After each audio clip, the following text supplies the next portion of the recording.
Bismillahirrahmanirrahim. Assalamu alaikum. My name is Hassan and today we are going to remove specific product from cart when we are going to add another specific product in cart page using custom code in WooCommerce WordPress. Before starting work, it's my request, please subscribe my channel. Thank you. Now back to our work. Now go to dashboard. On left side you see plugin, so click on add new plugin. So we are going to add custom code. Then in search plugin write WP code. So this is plugin WP code. Insert header and footer we will use. So you will install this plugin and activate it, and after activation on left side you see code snippet and then you see add snippet, so click on it. Then you see add your custom code, so again click on it. Now create custom snippet section open. Scroll down, you can add title A, then you see code preview. On right side you see code type, drop down select PHP snippet. Now we are going to paste code and you will find this code in video description or in comment section. So by using this code we are going to remove specific product from cart when we are going to add another specific product. Then you see code, set here your target product ID and set here the product ID you want to remove. Now go to edit product. Now you see ID 1404. So we are going to remove this product when we are going to add another product.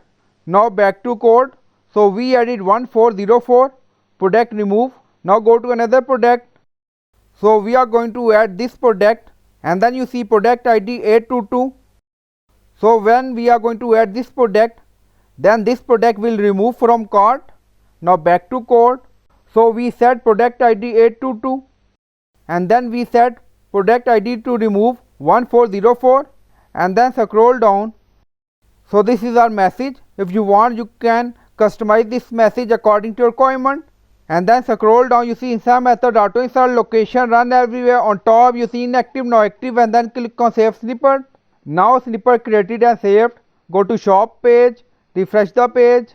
Now we are going to add product, so click on add to cart. So product is added. Add another product, so click on add to cart. So this is our product. When we add this product, then this product will remove. So first we are going to add this product, select option. Now choose an option and then click on add to cart. So we have 3 products in cart. Now you see back to shop page. Now go to cart page and refresh the page. So we have 3 products in cart. Now go to shop page again. So click on add to cart. And then you see message, product has been added and this product has been removed. Now you see again 3 products. So when we added ceramic bird, then ceramic ball product remove. Now go to cart page, refresh the page. Again you see product remove when we added new product. So I hope you like this video. Please like, comment, share, subscribe. Thank you for watching.